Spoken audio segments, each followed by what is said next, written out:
অনেকগুলো সরকারি উদাহরণ দিয়ে বলেছেন তারা সবাই অমানবিক, তারা একদম সব শেষ করে দিয়েছে।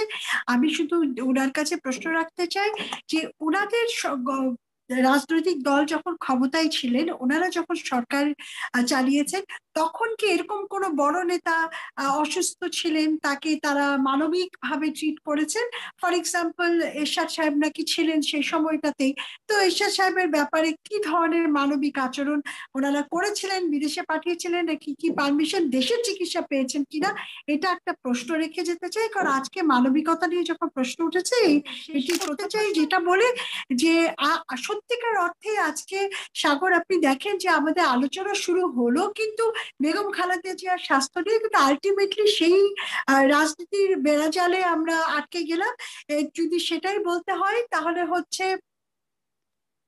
এক সেকেন্ড, যদি সেটাই বলতে হয় তাহলে হচ্ছে যে এই যে ইলেকশনে গেল কি গেল না সেগুলো নিয়ে প্রশ্ন তুলতে চাই না, কিন্তু আজকে যে সংসদ, আমরা যখন সরকার বলি, সরকার বলতে তিনটা পার্টকে বোঝায়: আইন সভা, নির্বাহী বিভাগ, বিচার বিভাগ। তার মানে লেজিসলেটিভ বডি মানে আমাদের পার্লামেন্ট যে রয়েছে, সেখানটাতে তো বিএনপি দলেরও প্রতিনিধিত্ব আছেন। তো তারা যে সরকারকে অবৈধ বলছেন, সেই সরকারকে আবার স্ট্যাম্পিং করে সেটাকে বৈধতা দানের জন্য সেখানটাতে দাঁড়িয়ে আছেন। সুতরাং যদিও আজকের আলোচনাটা খালেদা জিয়ার, বেগম খালেদা জিয়ার স্বাস্থ্য নিয়েছিল, তারপরও আমার কাছে এই দুটো প্রশ্ন, যে তাদের আমলে এরশাদ সাহেবকে কি ধরনের মানবিক ট্রিটমেন্ট দেওয়া হয়েছিল তার অসুস্থতার সময়, আর কেন আজকে যেই সরকারকে তিনি মানেন না, সেই সরকারকে, সেই বিএনপির দুজন রাজনীতিবিদ সেখানটাতে সেই কিন্তু আমার প্রশ্ন আপনার সরকারের কাছে যে অংশে আমার বিগত পাঠিয়েছে। সকল আমল থেকেও কি বর্তমান আমলকে আপনি সবচেয়ে বেস্ট অ্যান্ড বেটার আমল বলে এবং বেস্ট প্রধানমন্ত্রী হিসেবে আপনি মানেন কিনা? সরি, আমি মানে প্রশ্নটা বুঝতে বর্তমান পারিনি। প্রধানমন্ত্রী কি সবার বিগত আমলের সকল প্রধানমন্ত্রী থেকে বেস্ট প্রধানমন্ত্রী কিনা? আমি কখনোই সেটা বলি না, কারণ বেস্টের কোনো শেষ নেই, এবং এটা তিনি একটা তো মাদার অফ আপেক্ষিক বিষয়। হিউম্যানিটি হিসেবেও তাকে দাবি করা হচ্ছে, সুতরাং তার কাছ থেকে কিন্তু আমরা ব্যতিক্রম ভাবেই দাবি করব বা আশা করি। সেইখানে আমার কাছে মনে হয় পূর্বের উদাহরণগুলির চেয়েও বর্তমানে প্রধানমন্ত্রী দীর্ঘদিন যাবৎ তিনি ক্ষমতায় রয়েছেন, তার কাছ থেকে মানুষের আশা ভরসার জায়গাটা অনেক ব্যাপক। সেই জায়গাটা আমার কাছে মনে হয় আগের তুলনায় তিনি তো এখন আপনাদের কাছে। সাগর, এটা কি আপনার বক্তব্য নাকি এটা আপনি কোনো কোনো দলের হয়ে কথা বলছেন? এটা কিন্তু না না, সুস্পষ্ট আমি করতে হবে। সাধারণ বক্তব্য। আপনি তো সঞ্চালক, আপনার কাছ থেকে এই জিনিসটা ক্লিয়ার হওয়া খুব দরকার। আমি সাধারণ মানুষের কথাই বলছি যে আমাদের। সাধারণ মানুষ কিন্তু অনেক কথাই বলে সাগর, সাধারণ মানুষরা কিন্তু উল্টোটাও বলে। আমি সেই নোংরা আলোচনাতে যেতেই চাই না। না, আমি আমাদের বলছি যে আমাদের আমি আমাদের প্রথমে প্রধানমন্ত্রীর কাছ বলছি থেকে বেগম মানুষের আশা খালেদা ভরসার জিয়ার। জায়গা অনেক বেশি। একটা সময় একটা সময় মানুষের সংকুচিত ছিল। খালেদা জিয়া তৎকালীন সময় এরশাদকে অবশ্যই অনেক নির্যাতন করেছে, সেটাও আমরা শুনেছি, কিন্তু বর্তমান প্রধানমন্ত্রীর কাছে মানুষের আশা ভরসার জায়গা অনেক প্রশস্ত, যে কারণে মানুষের চাওয়াটাকে আমরা আর পূর্বের ইতিহাসের সাথে তুলনা না দিয়ে আমার কাছে মনে হয় নতুন করে অনেক উদাহরণ তৈরি করবার সুযোগ তো রয়ে গেছে। এটা বলি না যে আমি যে দিতেই হবে, অবশ্যই কম্পালসন। জানে না সাগর, এইটুকু জায়গায় আমি একমত। এই যে একটা সমস্যা হয়েছে, এইটার একটা মানবিক সমাধান হোক, এটা আমি অবশ্যই চাই। এবং একজন বেগম খালেদা জিয়া, তিনি একজন মানুষ, মানুষ হিসেবে একজন বাংলাদেশের নাগরিক, তার সমস্ত অধিকার রয়েছে। কিন্তু আমরা এমন কিছু, আমরা চাই না যেটা হোক যেখানটাতে আরো আমাদের ভিতরে হিংস্রতা বেড়ে যায়। আমরা চাই যে তার চিকিৎসা ভালো হোক, তার যা যা সুবিধা উনি পান। আমি কিন্তু প্রথমেই বলেছি যে আমি ব্যক্তি বেগম খালেদা জিয়া, রাজনীতিবিদ খালেদা জিয়া হিসেবে দেখবো না। আমি বেগম খালেদা জিয়ার যা যা আইনি অধিকার আছে সেখানটাতে যদি তাকে আরো বেশি কিছু দেওয়া সম্ভব হয়, সেটা ঠিক যদি আছে, আমরা আইনের ওটাই বলছি। ব্যত্যয় না ঘটিয়ে করা যায়, I am happy with that, আমি সেটা চাই। কিন্তু এখানটাতে আইনের ব্যত্যয় ঘটিয়ে একেবারে অন্যরকম ভাবে জিনিসটাকে কালার করে রাজনীতি করার কোনো জায়গা নেই। জি। পাপি আপা, আপনি চলে গিয়েছিলেন, আপনাকে দুটো ছোট্ট প্রশ্ন করেছিলাম, সাগর হয়তো বলবে এক্ষুনি। হ্যাঁ, প্রশ্নটা আপনিই করেন। যেটা হলো যে আপনার এরশাদের সময় আপনারা তো এরশাদকে শাস্তি দিয়েছিলেন, তাকে বিদেশে যাওয়ার সুযোগ দেননি, তাহলে কেন এখন একই ধরনের সুযোগ বা এবং সুবিধা আপনারা চাচ্ছেন?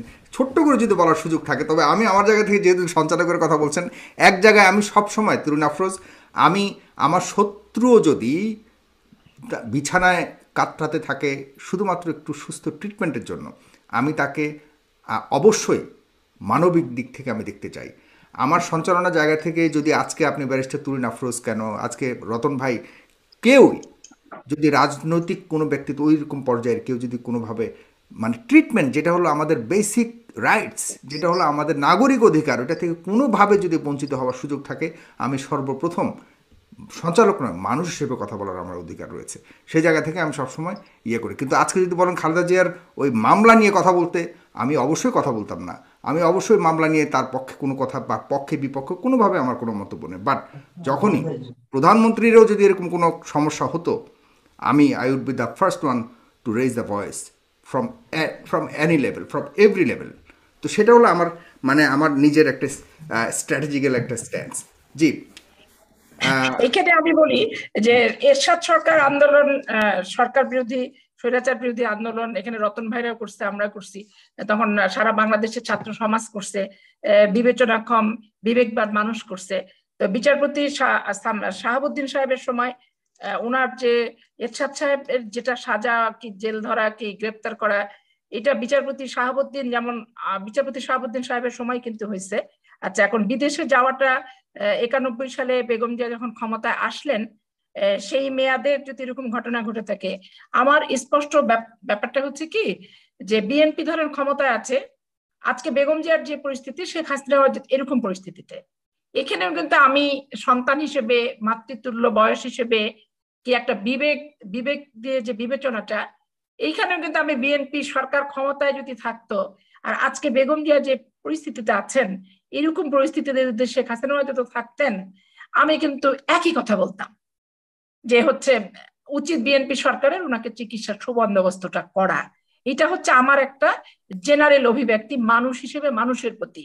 আপনারা করেননি, এরশাদকে আপনারা আটকে রেখেছেন ক্যামেরা দিয়ে, আপনারা জেলখানার ভেতর, এরকম অনেক শুনেছি। সত্য মিথ্যা তো আর জানি না, এটা রতন ভাই ভালো বলতে পারবে। তবে আমরা আলোচনাটা আজকে খুব বেশি করবো না, লম্বা করবো না। তবে তৎকালীন সময়ে আপনাদের আমলে অবশ্যই এরশাদের প্রতি আপনারা বিরূপ আচরণ করেছেন, এ ধরনের ইতিহাস তো আছে।